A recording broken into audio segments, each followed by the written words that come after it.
जब एक बच्चा पृथ्वी पर जन्म लेता है तो उसे अच्छा घर मिलेगा या नहीं वो फिक्स नहीं होता है। उसे अच्छी एजुकेशन मिलेगी या नहीं मिलेगी, घर बंगला गाड़ी शादी ये सब मिलेगा या नहीं भी मिलेगा, कुछ भी फिक्स नहीं होता है। जब बच्चा जन्म लेता है तब एक ही चीज फिक्स होती है और वो है डेथ, मृत्यु। जिसने भी जन्म लिया है उसकी मृत्यु होगी, वह अटल है और फिक्स्ड है। तो जो फिक्स्ड है, जो होना ही है, उसके बारे में हम सोचते नहीं है। और जो फिक्स नहीं है, जो अस्थिर है, अस्थाई है, उसके पीछे हम भागते रहते हैं, भागते रहते हैं और भागते ही रहते हैं जीवन भर। और अचानक एक दिन डेथ सामने आके खड़ी हो जाती है। तो ये एक बुक है डेथ, रिटन बाय सदगुरु, जो आपको बताएगी मृत्यु से डरना नहीं है, मृत्यु का डर दूर करेगी ये बुक। मृत्यु का नाम सुनते ही मैं, आप, हम सब डरने लगते हैं, लेकिन इस बुक को जब आप पढ़ते हो तो ये मृत्यु का डर कम करती है। एटलीस्ट जब आप पढ़ रहे हो तब तो ये मृत्यु का डर आपका खत्म ही कर देती है। जब पहली बार मैंने एक बुक को पढ़ा था तो लगातार 2 बार मैंने पढ़ा था, because I was not aware about anything regarding death. हाँ, मैंने गरुड़ पुराण पढ़ा था, लेकिन वो अक्सर हमें डराती है वो गरुड़ पुराण।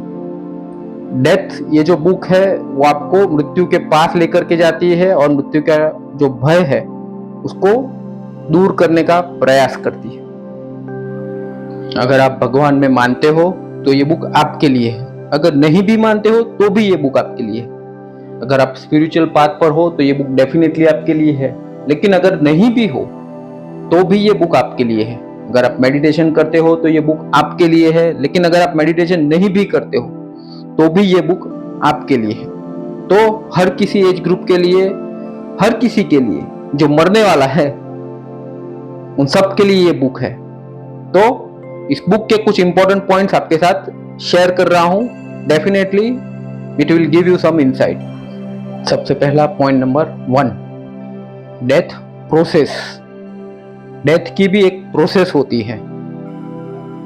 आपके शरीर में जो भी वायु है वो एक एक करके रिलीज होना शुरू हो जाते हैं। आपके चक्रास है, वहां से आपकी प्राण ऊर्जा जो निकलती है।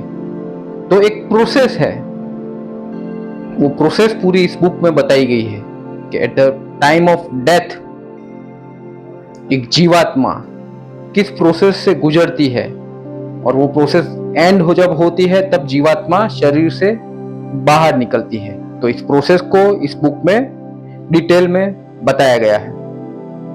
Point number 2, type of death. Type of death में 3 प्रकार बताए गए हैं।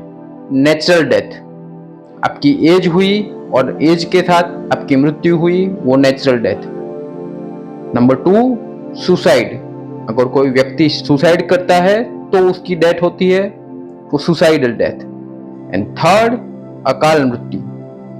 जब आपकी उम्र भी नहीं हुई, आपने सुसाइड भी नहीं किया, लेकिन एक्सीडेंटली कोई, या तो फिर कोई महामारी में या फिर आपातकाल स्थिति में आपकी डेथ हो जाती है, उसको बोलते हैं अकाल मृत्यु। तो टाइप ऑफ डेथ के बारे में भी इस बुक में डिटेल में चर्चा की गई है।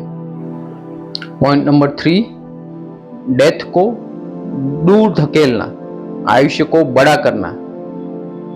एक योगी अपने वायु को, अपने शरीर को कंट्रोल करके कैसे 100, 200, 500 साल जी लेता है। आज की तारीख में भी हिमालय में ऐसे बहुत सारे योगी हैं जो 200, 300 साल से जी रहे हैं। तो वो डेथ को कैसे प्रोलॉन्ग किया जाए, अपनी आयुष्य को कैसे बढ़ाया जाए, एक योगी कैसे ये कर लेता है, ये भी इस बुक में डिटेल में बताया गया है। Next point, how to deal fear of death. अब डेथ की, मृत्यु की भय हम सबको होती है। मैं, आप, हम सब जैसे ही मृत्यु का नाम लेते ही हम सब डर जाते हैं, लेकिन हम यह प्रोसेस से कई बार गुजर चुके हैं। 1, 2, 3 नहीं, 4 बार नहीं, हजारों बार या तो फिर लाखों बार हम इस पृथ्वी पर या तो फिर और कोई डायमेंशन में जन्म ले चुके होते हैं। तो स्टेप बाय स्टेप जो फियर है डेथ का, उसको कैसे दूर करना है, वो इस बुक में बताया गया है। Next point, life of ghost. भूत प्रेत क्या होते हैं, वो हमें नुकसान पहुंचाते हैं या नहीं पहुंचाते, उनकी सद्गति कैसे होती है, क्या हमें उनसे डरना चाहिए या नहीं डरना चाहिए।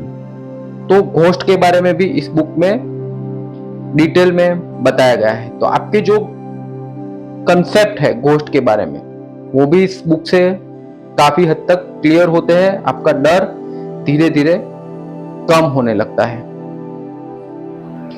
Next point, death rituals. मृत्यु के बाद की विधि, इस विधि को करना चाहिए या नहीं करना चाहिए, करना है तो कब करना है, कैसे करना है, मृत शरीर को कैसे उसकी अंतिम विधि के लिए तैयार करना है, किस दिशा में रखना है, कैसे रखना है, आफ्टर डेथ क्या क्या रिचुअल्स करने चाहिए, कब तक करने चाहिए, कितने समय के अंदर करने चाहिए, और ये रिचुअल्स करने से उस सद्गत आत्मा की स्थिति क्या होती है, वो भी इस बुक में बताया गया है। और एक इंटरेस्टिंग बात आप जानकर हैरान रह जाओगे, शायद आप जानते भी होंगे कि जिसको हम डेथ बोलते हैं, जो व्यक्ति मरा पड़ा है हमारे सामने, वो एक्चुअली अपना सिर्फ फिजिकल बॉडी जो है, अपना फिजिकल शरीर उसको छोड़ चुका है। अदरवाइज वो सूक्ष्म शरीर में हमारे आसपास ही होता है और वो भी सब हमें देखता होता है और वो ही हमसे बात करने का प्रयास करता रहता है कुछ दिनों तक। वो मृत आत्मा आपके साथ ही रहती है कुछ दिनों तक, जब तक उसकी सद्गति ना हो जाए। तो ये भी इस बुक में बताया गया है। तो देखो, सुनने में ये सब थोड़ा अजीब या तो फिर भयावह सा, भय पैदा करने वाला लग सकता है, लेकिन आप कुछ हमारे स्क्रिप्चर्स पढ़ोगे, शास्त्र पढ़ोगे, या फिर ऐसी बुक्स पढ़ोगे, या फिर कोई साधु संत जो है, सिद्ध है, उनसे सुनोगे, तो ये मृत्यु का जो भय है वो धीरे धीरे कम होना शुरू हो जाता है। फिर भी हम घर परिवार में रहने वाले इंसान डेथ के बारे में कुछ भी नहीं सुनना चाहते, नहीं बोलना चाहते।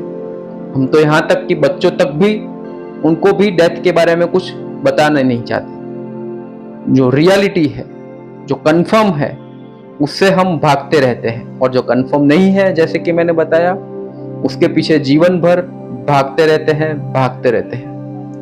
तो हम सबको ऐसी बुक्स पढ़नी चाहिए और हमारे बच्चों को भी, जो घर में है, उनको भी ये नॉलेज देनी चाहिए। जैसे कि मैंने बताया, either on your spiritual path, you are on spiritual path or not on spiritual path, you are doing meditation or not doing meditation, you can read this book. This book will give you definitely insights regarding death. इसको conclude करूं तो मृत्यु के बारे में, मृत्यु से पहले, कितने दिनों से पहले वो जीवात्मा को पता चल जाता है कि डेथ होने वाली है, और मृत्यु के बाद उसकी गति क्या होती है, मृत्यु की प्रोसेस क्या होती है, and after death what happens to that soul, वो इस बुक में बताया गया है। पास्ट लाइफ के बारे में भी बताया गया है। सदगुरु ने इस बुक में अपनी खुद की 3 पास्ट लाइफ, पूर्व जन्म की भी बात की हुई है, जो आप इसमें पढ़ सकते हो। लेकिन अगेन, ये सब बातें जब तक आपके अनुभव में ना आए तब तक इसे मानना नहीं चाहिए, ऐसा भी सदगुरु बताते हैं। तो सदगुरु ने इसमें अपनी पास्ट लाइफ के बारे में भी बताया है। तो पूर्व जन्म क्या होता है, क्यों होता है, बार बार हम इस पृथ्वी पर क्यों आते हैं, बार बार हमारी मृत्यु क्यों होती है, ये भी इस बुक में डिटेल में बताया गया है। All in all, it is a good book to read. ये आपके मृत्यु के भय को कुछ हद तक कम करने में आपकी सहायता करती है और आपको उसके बारे में नॉलेज भी देती है। आज के लिए बस इतना ही, मिलते हैं नेक्स्ट वीडियो में। तब तक के लिए अंकित झा साइनिंग ऑफ। बहुत बहुत धन्यवाद।